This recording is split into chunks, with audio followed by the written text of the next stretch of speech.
Biggie Check, Biggie Bank, c'est Gizzy Ouzou, tu sais comment ça se passe, rap de test, mon sauce, ça bouge même pas.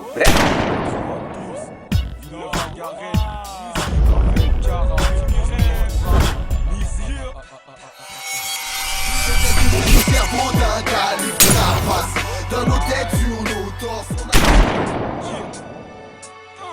Check, j'ai du mal à parler d'autre chose que d'alcool et de shit. Nique la proc et le smic, vite à porte. Oh, normal, naturel. Rap de test, T'inquiète, c'est du bien halal les mecs, ça bouge pas. c'est de la peu, frère, mais ça va me sentir bon là dans le temps.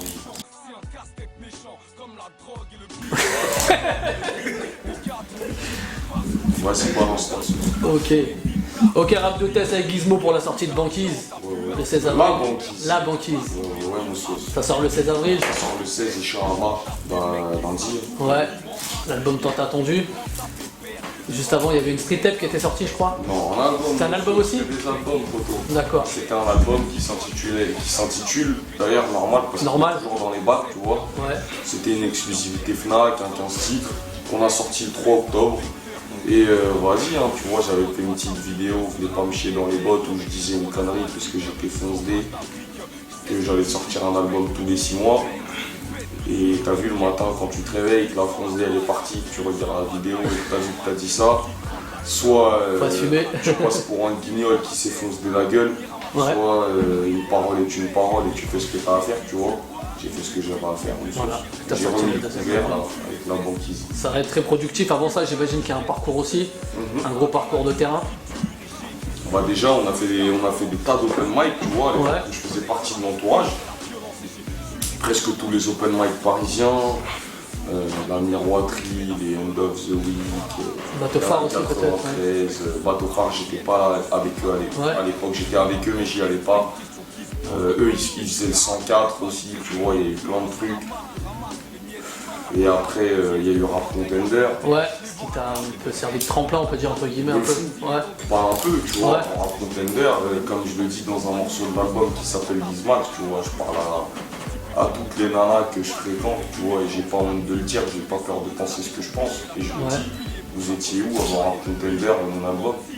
Ouais, c'est vrai. Elles étaient nulle part, parce que avant Rap Contender, j'étais personne. J'étais quelqu'un dans ma vie, tu vois ce Ouais. que je veux dire. Mais dans le Peura, j'étais son père. Et ça a été une exposition de ouf. Et après, tu vois, comme j'ai pu le dire dans d'autres interviews, je vais pas toute ma carrière dire que ouais, je suis redevable de quelque chose envers Rap Contender, tu vois. Ouais. Parce que comme j'ai déjà dit, s'il y avait eu que des rappeurs pourris qui avaient été à Rap Contender, ce truc-là, il n'aurait jamais eu de buzz. Ouais. Et si Rap Contender ça n'avait pas existé, des mecs forts comme nous, on n'aurait pas pu avoir du buzz. Ouais, Donc, donc l'un va pas moi j'appelle ça un échange de bons procédés. On s'est rendu service mutuellement, on est quitte, on se doit rien. Mais dans ma carrière, ça a été quelque chose de décisif. Et ça, je l'admets, j'ai pas envie de le dire. Tu vois. D'accord. Donc après moi je sais pas, j'avais pas trop suivi, mais au niveau du parcours dans Rap Contender, c'était arrivé très loin, je crois. Hein. Non, même pas, j'ai fait une draft. Ouais. J'ai dézingué mon adversaire, avec qui j'ai aucun problème. Dédicace à Armstrong, il sait très bien. De toute façon, on s'écrit un peu de temps en temps. Ouais. Tranquille, tu vois, il n'y a pas d'animosité entre nous. C'est un Galsen, je suis un Galsen, il fait du Peura, je fais du Peura. Ouais, c'était bon enfant quoi. C'est normal, tu vois ce que je veux dire. Et voilà, hein, et à l'issue de cette victoire écrasante, j'arrête pas, tu vois, sur les. Tu vois. Sur les terrains. T'as capté ou pas? Hein, écrasante. Ouais. Voilà, je répète, tu vois, comme ça, t'as bien compris. Voilà, bah vas-y, tu vois, il y a un buzz qui a éclaté, on a fait fructifier avec des street clips sur le net. Par la suite, Ouais, beaucoup Et- de freestyle, même freestyle filmé. énormément. Ah Ça ouais. a commencé avec Le Fugitif, on a enchaîné avec PDG, tu vois, à l'époque, il y avait Alpha, il y avait Dean, et il y avait moi même sur le morceau, avec Hail Mary, tu vois, il y avait Ouais. Kaziba, ZFJ, Alpha et moi et Dean. Après, on a enchaîné avec Fugitif 2, Fugitif 3, et après, j'ai sorti mon bon mal, tu vois. D'accord. Et justement, tu parles de Alpha One, tout ça, donc tu faisais partie à un moment donné du collectif L'Entourage ou- Ouais, oui, mais j'en ai fait partie 3 piges, D'accord. tu vois. 3 ans. 3 piges jusqu'au moment de la séparation, il y a, je sais pas, 7 mois. D'accord. 6-7 mois, tu vois. Ok. Donc ça s'est pas super bien passé la séparation? Ça s'est passé d'une manière que j'imaginais pas, tu vois. Si j'avais dû imaginer une séparation un jour, j'aurais pas imaginé celle-ci. D'accord. Ils t'en voulaient peut-être au niveau de ton buzz ou non? C'était quoi le. Mon sauce, franchement, je sais pas. Ils m'en voulaient. La phrase, il était bon. Non, c'est vrai que l'entourage, moi perso, quand on parlait de l'entourage, c'était Gizmo qui venait souvent, le nom qui revenait, donc c'est peut-être ça qu'ils ont mal pris ou. On va savoir. Tu sais, il y a des trucs. Même moi, je pourrais te dire, ouais, c'est ça, mais en fait, c'est pas ça. En fait, tu vois, ça se trouve, c'est un truc qui est plus profond, plus ancien que ça, un problème que. Je sais pas, ça se trouve, moi, j'y pense même pas. Le mec, il me dirait, ouais, c'est à cause de ça que je t'en veux. Je dirais, oh, mais non. Tu vois, moi-même, Ouais, je sais pas. c'est ambigu quoi. Voilà, tu vois. D'accord. Après, tu leur as adressé un morceau, je crois, à Chat Perché. Ouais. Donc, Je leur ai pas adressé un morceau, j'ai écrit un morceau pour moi, j'avais besoin de te vider à ce moment-là. Voilà, et remplir mon sac. D'accord. Ok, bon, on verra par la suite, peut-être que la porte n'est pas totalement fermée. Par rapport à quoi? L'entourage, je sais pas, c'est Ah ça. non, moi, Gizmo tout seul, hein, je me porte très bien comme ça. D'accord. Ok. Donc maintenant, après, il y a l'album qui sort, La Banquise. Ouais, ouais. Donc plusieurs titres que tu as balancés même avant, des morceaux, t'aimes bien te livrer, par exemple, tu parlais de Gizmax tout à l'heure, des longs morceaux comme ça, sans refrain, c'est ce que tu sais faire, j'ai l'impression facilement quoi. Ouais, Et bien. tu le dis même dans ce morceau-là que t'as plein de sacs à vider et que c'est Les blocs, tu vois, les pavés d'écriture. Voilà, quand je commence et que je m'arrête plus, c'est bon signe, tu vois. Ouais, Et des fois, je pense qu'il n'y a pas besoin de mettre un refrain, tu vois. Vas-y, le morceau, il est comme ça, j'ai dit ce que j'avais à dire sur le moment. Moi, je travaille comme ça, mon sauce, tu vois, sur l'instant à T, l'instinct sur quoi. la spontanéité. C'est ça qui fait le charme de ma musique, je pense. C'est pas calculé, c'est pas. Je fais pas semblant. D'accord. Et justement, un morceau comme Maman s'il te plaît, c'était pas calculé non plus, je pense que c'est. T'avais envie de parler de à ce Pas moment-là. calculé. Hier, tu vois, j'étais en ce moment, cette semaine, c'est mon Planète Rap, t'as vu? Ouais, Et hier, j'ai eu l'occasion, tu vois, et l'honneur d'inviter tous les beatmakers qui avaient travaillé sur mon album.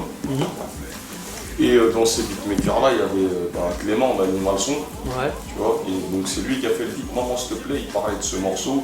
Et même lui, il pétait un câble en disant que, t'as vu, il était surpris de voir comment le morceau il s'était fait. Maman s'il te plaît, il est né en 5 minutes au fin fond du 7-8, tu vois. Foncé, bourré, le beat il part. Je trouve un refrain Maman s'il te plaît qui vient dans ma tête. Et ça se transforme en morceau, tu vois, c'était super spontané.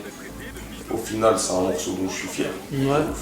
Ah, il a bien tourné, puis il est bien écrit aussi quoi. Tu as abordé le thème des mamans, mais différemment aussi, quoi, pas dans ce qui a déjà été fait. C'est plus voilà quand t'étais enfant, les souvenirs qui peuvent rester. La nostalgie un peu, Ouais. tu vois. Et c'est vrai que t'es nostalgique même au niveau du rap, j'ai l'impression, non? T'es. Un peu, ouais, je suis un peu comme ça. Un peu mélancolique, un peu On nostalgique. t'a souvent vu avec Straight Connection, Coma, tout ça. Ouais, c'est les tontons. En fait. Ouais. Moi, j'ai habité à Besbar. Je suis signé sur le label d'un tonton de Besbar, tu vois, qui produit Moclès. Vas-y, c'est la famille, tu vois. D'accord. Voilà. Donc ouais. Et si t'as vu des références à l'époque, c'est quoi qui t'a. Bah, c'est ça, hein. Putain, ouais, c'est. La Scred, après j'ai eu dans mon F2 Sir Dooms, Salif, enfin tu vois, tout le beat de boule à l'époque, Ifi, il y a eu, je sais pas, il y a eu Ayam, il y a eu des rappeurs comme qui encore, comme la Mafia, Ouais, Rob, d'accord. Lunati. Un peu tout ce qui se faisait de bien à l'époque, quoi. Et bon, là, on a parlé un peu de Gizmo dans le délire conscient, écriture, mais t'es aussi, on va dire, ego trip quand même. T'aimes bien l'ego trip, s'il y a des morceaux comme. Bon, dégueulasse, tu vois. Hein, Banlieue dégueulasse. Ouais, dégueulasse, c'est vraiment du rap sale, là, c'est même plus ego trip. Justement, parle-nous un peu de ce morceau, alors comment t'es venu. Ben, je sais pas, hein. Je me suis laissé piquer par l'inception. J'ai écouté trop de rap quinri, je me suis trop enjaillé sur du Booba, sur du Lafouine, j'ai Kekra, j'ai Ouais, fait un putain de morceau. ouais, ça m'a fait penser un peu à pas pareil, mais dans du Lafouine, quoi. Ouais, c'était un Il y a des phrases sur les darons. C'est un clin d'œil volontaire, tu vois, il n'y a pas de rien, tu vois, ça bouge même pas de ce bordel de 30. Ouais, C'est bon, le dégueulasse, c'est parce que, ouais, je sais pas, même moi je suis bousillé de Rick Ross en ce moment. Si Booba et Lafouine n'existaient pas, on aurait dit j'ai copié sur Rick Ross, tu vois. ouais, Mais la proximité fait qu'on m'a signé au format français. ouais. D'accord. Et justement, tu parles de Booba et dans un morceau, je crois que c'est dans Tu sais ce qu'on pense, il est pas sur le projet, il était sorti avant. Tu dis c'est le 9-2, Easy, non je rigole. C'est VLG. Et après, tu dis Lunatic et Beat de Boule ont déjà bien mis la sanction. Ouais. Donc, c'est-à-dire que voilà, par rapport à tes anciens dans ton département, tu arrives facilement à les big up, à dire qu'ils étaient là aussi avant. T'as pas de problème avec ça, quoi. Ça bouge pas. Et justement, un morceau Gizmo, Booba, c'est quelque chose que t'aimerais bien qu'il se fasse ou... Faut voir, mais c'est des choses qui se voient. Et dans ce morceau-là, ce qui est bien, c'est que tu finis avec un refrain raga. Bon, celui dont on parlait tout à l'heure. Un peu dans la vibe, tu sais ce qu'on pense. Ah ouais, ram pam pam pam, une petite référence à Rihanna. Ouais. Ouais, je mangeais. C'est bien, c'est qu'en même temps, voilà, tu pars sur les terrains et t'as un peu tout le... Voilà. Ouais, ça bouge pas. Tu restes pas que dans un figé, dans un style. Je fais de la musique, tu vois. Après, il y a le morceau à chaque fois qu'une porte s'ouvre. Ouais. Donc, Qui fait référence à le premier chagrin du jour. ouais, Le chagrin du jour, c'est la porte qui se ferme. qui se ferme, et après, je vois qu'une porte s'ouvre. Voilà. C'est que... Et tu dis dans ce morceau-là, t'as des poteaux qui partent, qui reviennent, donc c'est un peu un état d'esprit, quoi, ce morceau-là. Où, Chaque fois qu'il y a une porte qui s'ouvre, il y en a une autre qui se ferme. ouais. C'était un peu le parcours aussi dans la musique. Ouais, dans la musique, dans ma vie. Ouais. Les deux, c'est très proche, très lié. Et justement au niveau, parce qu'aujourd'hui tu es avec Yoni ou Willy Bar, comment ça s'est fait cette signature Tu as commencé avec les rap contenders, les freestyles, tout ça, donc ça c'est à un moment donné ceux qui sont venus. Voilà, ils sont rentrés en contact avec Nekfeu, je sais plus comment. Et moi un jour j'ai été en studio voir Nekfeu et j'ai donc rencontré Yoni et Willy.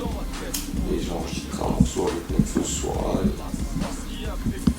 Le feeling est passé direct, tu vois. Ouais. On s'est plus lâché. D'accord. Et voilà, après voilà, tu disais dans une interview que c'est vrai que tu as bougé dans pas mal de départements, tu connais beaucoup de monde, mais la source c'est le 9-2 quoi. Ouais. D'accord. Et pour revenir sur le morceau Gizmax, à un moment donné, donc tout à l'heure tu parlais des meufs, tu dis aussi dans ce morceau-là, vos avis ne changeront rien, la grosse tête je l'ai eu, c'est en 3ème au brevet. J'ai eu mention, je crois que j'ai eu une mention bien. Ouais, non, mais ça c'est une connerie, c'est juste pour dire que t'as vu, la seule fois où j'ai eu une des seules fois où j'ai eu la grosse tête dans ma vie, c'était pas la grosse tête de la notoriété. Et après voilà, c'est histoire de dire que vas-y, je prends pas le melon, tu vois ce que je veux dire. Ouais, t'étais comme ça.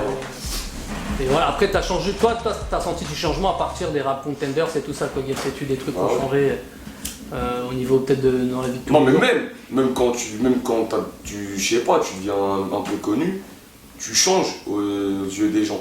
Même ils te voient pas, ils savent pas ce que tu fais, ils savent pas t'es où, ils vont dire il a changé.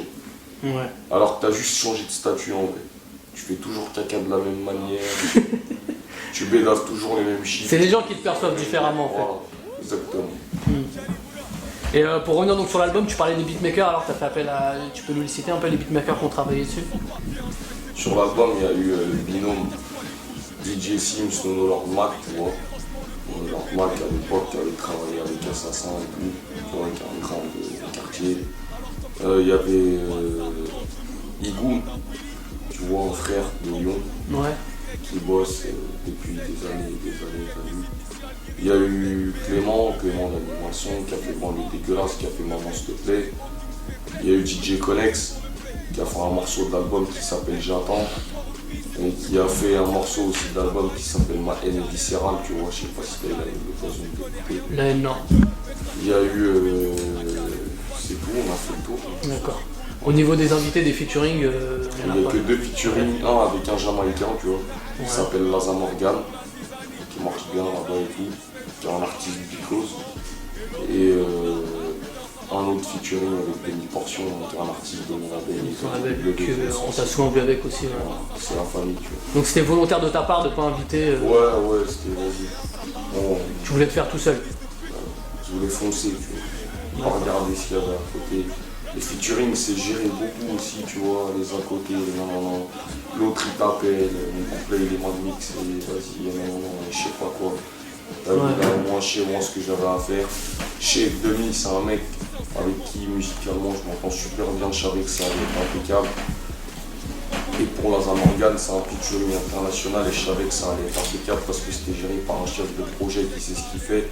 c'était géré par Willy Barge aussi, et que c'est un artiste que moi je kiffe, tu vois ce que je veux dire. Ouais. Donc voilà, après je voulais pas me prendre la tête. Il y a des mecs, j'aime bien comment ils rappent, mais ça se trouve, être avec eux en studio, c'est une merde. Ouais. Tu vois ce que je veux dire? Et moi, j'aime pas l'ergue en studio. J'aime bien prendre des et pour éviter de l'ergue, je reste tout seul et je prends des. D'accord. Mais dans l'avenir, il y aura des combinaisons ou t'es vraiment Je sais resté. pas encore, frère. Je fais ça au jour le jour. C'est la musique, tu vois, comme je t'ai dit tout à l'heure. Ouais. C'est à la spontanéité, c'est. T'as vu? Voilà, c'est comme ça. Bon. Donc la banquise, ça sort le 16 avril. 16 avril. Il y a une tournée de prévue derrière? Mhm. Parce que t'es quand même un homme de terrain, donc Ouais, tu t'aimes bien. tourner avec Live Nation, tu vois, on sera dans toute la France. Ça va pas bouger. À l'époque de Norman, j'avais fait une tournée des Fnac. Là, je ferai des concerts dans les salles partout en France, tu vois. Ok. En attendant, il y a le festival de Bourges qui arrive, tu vois. Ouais. T'es J'ai prévu dessus, ouais. pour l'inauguration de mon album un concert à la Boule Noire le 19 avril. Tu vois, j'ai fait un petit jeu concours sur Facebook. À savoir que si je dépasse la barre de 100 000 fans, je suis à. Quand j'ai lancé le jeu, j'étais peut-être à 95 000, 91 000, trucs comme ça. Tu Ouais. vois. Et du coup, bah voilà, dans les 100 000 fans, j'en piocherai 300, ils seront invités au concert pour la sortie de l'album. Tu vois, Ok. le 19 à la Boule Noire à Barbès. Et il y a plein d'autres trucs qui s'annoncent. Ok, il y a plein de trucs qui vont arriver derrière. Est-ce que tu reprends le pari de sortir un album dans 6 mois? Ouais. Ok. Ouais. Donc il y en a Je déjà. vais même essayer de le sortir le 3 octobre, date symbolique, tu vois, c'est la date de mon premier album. Essayer de sortir le deuxième le 3. D'accord, donc j'imagine qu'il est déjà peut-être en préparation. T'as déjà commencé. Presque fini. C'est bien, t'es productif. Ouais, il faut. Ouais. Mais je fais que ça, tu vois, c'est un travail maintenant, c'est mon activité. C'est l'activité qui prédomine, tu vois, Ouais. au quotidien. À partir de ce moment-là, c'est naturel que j'ai plein de sons. Tu vois. Non, c'est sûr, bah oui, si aujourd'hui tu t'es passionné, que tu kiffes ce que tu fais, c'est normal qu'après ça aide. Au niveau des clips, il y a d'autres clips qui vont arriver derrière sur l'album La Banquise. Là, il y a le clip de Maman s'il te plaît, Jack qui arrive, tu Ouais. vois. Clip de Banlieue dégueulasse. On a sorti le clip de Gizmax. Il y a un morceau qui s'appelle T'es juste ma pote sur l'album qu'on va clipper. Tu vois, on va clipper Pas un mal de morceau qui visuels. s'appelle C'est pas la même aussi. Il y aura beaucoup d'images autour de cet album, ça va être de la bombe. Tu vois. Ça D'accord. va pas être de la musique, ça va être un bordel. Ouais, c'est ça, c'est de faire en sorte qu'un maximum de gens le découvrent aussi à travers ces visuels-là. T'aurais le mot de la fin à rajouter pour l'interview rap de Tess? Ouais, mais c'est que vas-y, hein. Rap de test, rap de rue, rap de fou, rap de dingue. C'est ce que j'aime, tu vois, ce genre de sites qui sont là pour pousser les mecs de la rue à faire quelque chose de concret. J'apprécie, je suis honoré, toute l'équipe elle est âme, tu vois, c'est du sérieux, vous avez attendu, vous vous êtes posé, vous n'avez pas... Tu vois ce que je veux Ouais, dire? parce qu'on est passionné aussi. Et voilà, on partage la même passion, et voilà, mais de la fin c'est ça, c'est rap de test, de la bombe, voilà. Ok. Impeccable. Bon, on reste connecté, puis on espère te voir bientôt à la radio. À plus tard. Ciao. Elles sont tabous, les potes méditent dessus chaque jour. Et Porsche des fils de pute. Le premier chagrin du jour, cool ça.